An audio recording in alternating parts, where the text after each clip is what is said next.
కాళేశ్వరంపై దర్యాప్తు సంస్థలు ఇచ్చిన నివేదికల ఆధారంగా మాజీ సీఎం కేసీఆర్ పై చట్టరీత్యా చర్యలు తీసుకోవాలని ప్రొఫెసర్ కోదండరాం డిమాండ్ చేశారు. గత ప్రభుత్వం రాష్ట్ర ఆర్థిక వ్యవస్థను దెబ్బతీసే విధంగా కాళేశ్వరం ప్రాజెక్టును నిర్మించిందని ఆయన ఆరోపించారు.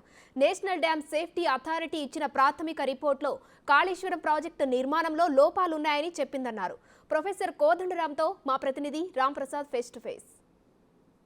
రాష్ట్రంలో గత కొద్ది రోజులుగా మనం చూస్తున్నాం కాళేశ్వరం ప్రాజెక్టు ఏదైతే ఉందో దాని నిర్మాణంలో కానీ అన్ని రకాలుగా కూడా కాళేశ్వరం ప్రాజెక్టు నిర్మించడం సరికాదని సిడబ్ల్యూసితో పాటు అన్ని సంస్థలు చెప్పిన నేపథ్యంలో గత ముఖ్యమంత్రి మాత్రం తన ఇష్టారాజ్యంగా ప్రభుత్వ నిధులను దుర్వినియోగం చేసే విధంగా కాళేశ్వరం ప్రాజెక్టును రూపొందించారంటూ కాళేశ్వరం ప్రాజెక్టు అనేది తెలంగాణ రాష్ట్రానికి ఒక విషాదంగా మిగిల్చారంటూ కూడా ఇటీవల కాగ్తో పాటు అదేవిధంగా విజిలెన్స్ కమిటీ కూడా ఒక నివేదికలు అయితే రాష్ట్ర ప్రభుత్వానికి అందించడం జరిగింది. ప్రొఫెసర్ కోదండరాం అడిగి మరింత తెలుసుకున్నాం.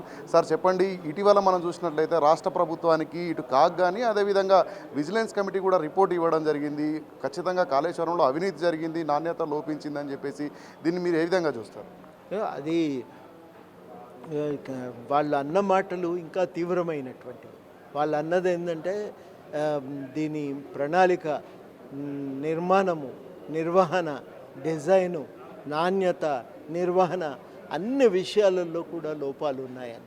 అంటే ఇది కేవలం ఒక దగ్గర తప్పు జరిగింది, ఏదో చిన్న టెక్నికల్ సమస్య అనుకోవటానికి లేదు.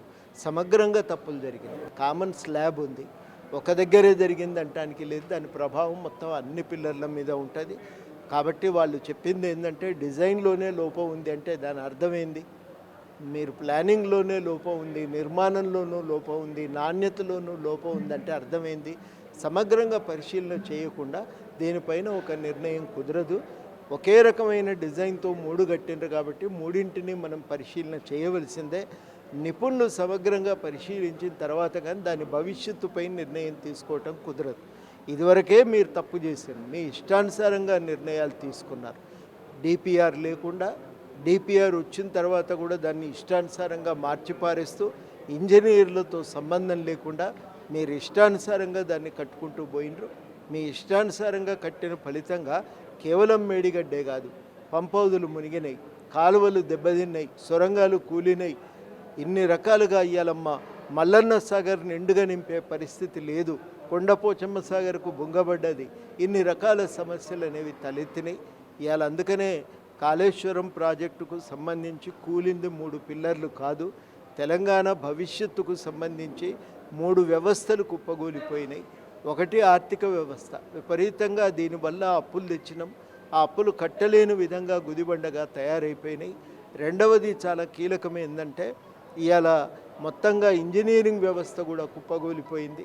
అది సరిగ్గా పనిచేసి నిర్ణయాలు తీసుకునే శక్తి లేకుండా చేసి ఇష్టానుసారంగా ప్రభుత్వం వ్యవహరించింది.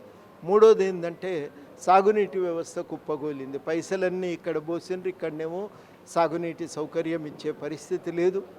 మిగతా చోట్ల ప్రాజెక్టులు పెండింగ్గా మిగిలిపోయినాయి. కాబట్టి ఎటు తిరిగి ఇది సంక్షోభంలోకి నెట్టినటువంటి వ్యవస్థ ఇది. అందుకనే మేము కోరేది ఏంటంటే దీనిపైన ఒక సమగ్రమైనటువంటి నిపుణులతో కూడిన ఒక కమిటీ దీన్ని సమగ్రంగా దర్యాప్తు చేయాలి, వాస్తవాలను వెలుగులోకి తేవాలని.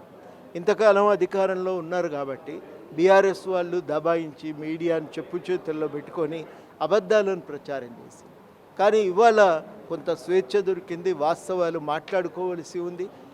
దానికి తోడు ఇవాళ డ్యామ్ సేఫ్టీ వాళ్ళ నివేదిక ఉంది. అదేవిధంగా ఇవాళ మనం అర్థం చేసుకోవలసింది క్యాగ్ నివేదిక మన చేతుల్లో ఉంది. వీటన్నింటినీ దృష్టిలో పెట్టుకొని ఇవాళ వాస్తవాలను విస్తృతంగా ప్రజల్లోకి తీసుకుపోవాలి. ఇవాళ మేము సూటిగా అడుగుతున్నాం, మీరు ఇవాళ కాళేశ్వరం పోవటం అంటే మీ ముఖాన్ని మీరు చూసుకున్నట్టే ఉంది. అక్కడ జరిగిన తప్పులన్నింటినీ మీరు చూస్తున్నారు కాబట్టి మిమ్మల్ని మేము అడిగేది ఏంటంటే ఆ బొందలగడ్డకుగా మార్చిన కాళేశ్వరాన్ని ఇవాళ మీరు పోయి చూసి ప్రజలకు క్షమాపణ చెప్పవలసి ఉంటుంది. లేని ఎడ్ల మేము చర్చనైతే ఆపే ప్రసక్తే లేదు. రేపు మార్చి 10 తెలంగాణకు ఒక పర్వదినం లాంటిదే. అది మిలియన్ మార్చి నిర్వహించినాం. వాస్తవాలు తెలంగాణ ఉద్యమానికి అన్ని శక్తులను ఐక్యం చేసినాం. ఇవాళ మేము చాలా సూటిగా ఆ రోజు మేము ఈ చర్చను బలంగా ముందుకు తీసుకువెళ్ళాలనే ప్రయత్నం చేస్తున్నాం. కాబట్టి దానికి ఆ చర్చకు జవాబుదారి చెప్పాల్సిన బాధ్యత బీఆర్ఎస్ది. వాళ్ళు ప్రజల ముందుకు రావాలి, చర్చకు సిద్ధం కావాలి.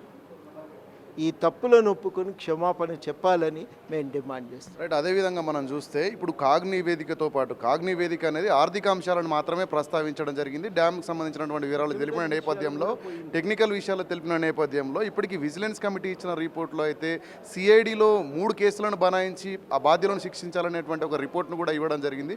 మనం కాళేశ్వరం సంబంధించి ఎవరిని బాధ్యులను చేయాల్సి ఉంటుంది అంటే కంపెనీనా లేదంటే రాష్ట్ర ప్రభుత్వాన్న గత ముఖ్యమంత్రిని ఎవరిని బాధ్యులను చేయాల్సిన అవసరం? మొట్టమొదటనైతే నిర్ణయాలు చేసిందంతా ఒక తానే ఇంజనీర్ అయి తానే ఒక ముఖ్యమంత్రి అయి అన్ని నిర్ణయాలు తానే చేసిండు కాబట్టి మొట్టమొదట రాజకీయ నాయకత్వమే బాధ్యత వహించాలి.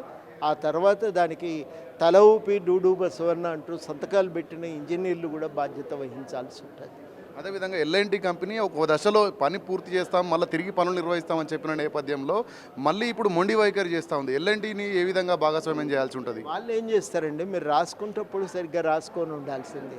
మా గుండు గుత్తగా ఈ పని చేయమన్నారు, మేము చేసినాం, మీరు ఇచ్చిన డిజైన్ ప్రకారమే చేసినాం, పూర్తి చేసినాం, మాకేం బాధ్యత ఉంది ఇంట్లో, మీ డిజైన్ సరిగ్గా లేకపోతే మేమేం చేస్తామని వాళ్ళు చేతులు దులుపుకోవడానికి అవకాశం ఇచ్చిండ్రు. మీరు కావాలనే కాంట్రాక్టర్లకు అనుకూలంగా ఆ మొత్తము వ్యవహరించారు. అది చాలా స్పష్టంగా క్యాగ్ తన నివేదికలో చెప్పింది. కాంట్రాక్టర్కి ఎక్కువ ఖర్చు అయితే మీరు అదనంగా ఇచ్చిండ్రు, తక్కువ ఖర్చు అయినప్పుడు మీరు తగ్గించే ప్రయత్నం చేయలేదు. అంతేకాకుండా ప్రాజెక్టును డిజైన్ చేసేటప్పుడు కాంట్రాక్ట్కి ఇచ్చినప్పుడు అన్నీ కూడా కాంట్రాక్టర్లకు అనుకూలంగా వ్యవహరించిండ్రని చెప్పి క్యాగ్ నివేదికలో చెప్పింది. ఇంత సూటిగా క్యాగ్ చెప్పిన తర్వాత ఇవాళ ఇంకా దాచిపెట్టేదేమీ లేదు. బాధ్యత ఈ పోయిన ముఖ్యమంత్రి గారిది, పోయిన ఇరిగేషన్ శాఖలో అంతకుముందు వ్యవహరించినటువంటి వాళ్ళదే అయితే తప్ప దానికి ఇంకొకరిని ఇలా తప్పుబట్టడానికి నిందించడానికి వీల్లేదు. సార్, మీరు ఒక ఉద్యమకారుడిగా అదేవిధంగా సీనియర్ ప్రొఫెసర్గా ఉన్నారు. ఇప్పటివరకు కాగ్ నివేదికతో పాటు అదేవిధంగా విజిలెన్స్ కమిటీ రిపోర్ట్ వచ్చింది. కేవలం ఎన్డీఎస్ఏ మాత్రమే పెండింగ్లో ఉంది, నేషనల్ డ్యామ్ సేఫ్టీ అథారిటీ మాత్రమే. అది ఎలాంటి రిపోర్ట్ ఇవ్వనున్నది కాళేశ్వరం ప్రాజెక్ట్ పైన? వాళ్ళు ఒక ప్రాథమిక నివేదిక ఇచ్చిండ్రు కదా, ఆ ప్రాథమిక నివేదికను బట్టి చూస్తే వాళ్ళు కూడా ఇది చాలా లోపభూయిష్టమైన ప్రాజెక్ట్ అనేది స్పష్టంగా చెప్పిండ్రు. కాబట్టి ఆడ ఏం మిగిలి లేదు, ఇక అన్ని వాస్తవాలు దాదాపుగా బయటకు వచ్చినట్టే లెక్క. ఇవే విషయాలు ఇంకొంచెం వివరణాత్మకంగా వస్తాయి. రైట్. మనం చూసినట్లయితే తెలంగాణ రాష్ట్రంలో గత ప్రభుత్వం ఏదైతే ఉందో సుమారు 97,000 కోట్ల రూపాయలతో నిర్మించినటువంటి కాళేశ్వరం ప్రాజెక్టులో నాణ్యత లోపంతో పాటు అన్ని రకాల ఇబ్బందులు ఉన్నాయని చెప్పేసి సిడబ్ల్యూసీ హెచ్చరించినప్పటికీ కూడా గత ముఖ్యమంత్రి కేసీఆర్ తన సొంత ఒడవడికతో తన సొంత నిర్ణయాలతో అయితే కాళేశ్వరం ప్రాజెక్టును అడావిడిగా పూర్తి చేసి రాష్ట్ర ప్రజలకు ఈరోజు ఒక గుదిబండగా మార్చడంతో పాటు ఆర్థికంగా కూడా రాష్ట్రాన్ని దివాలా దించే విధంగా తన నిర్ణయం తీసుకుందని చెప్పేసి అంటున్నారు. కేవలం ఎన్డీఎస్ఏ రిపోర్ట్ ఆధారంగానే కాళేశ్వరం ప్రాజెక్టు భవిష్యత్తు తరాలకు సేవలు అందిస్తుందా లేదనేటువంటి అంశం ముడిపడి ఉన్న నేపథ్యంలో ఎన్డీఎస్ఏ ఇప్పటికీ కూడా ఒక ప్రాథమిక నివేదికలో అది ఏ విధంగా కూడా ఉపయోగపడే అవకాశం ఉందని చెప్పేసి మనతో అయితే ప్రొఫెసర్ కోదండరామ్ అంటున్నారు. కెమెరామెన్ హరీష్తో రామ్ ప్రసాద్, బిగ్ టీవీ, హైదరాబాద్.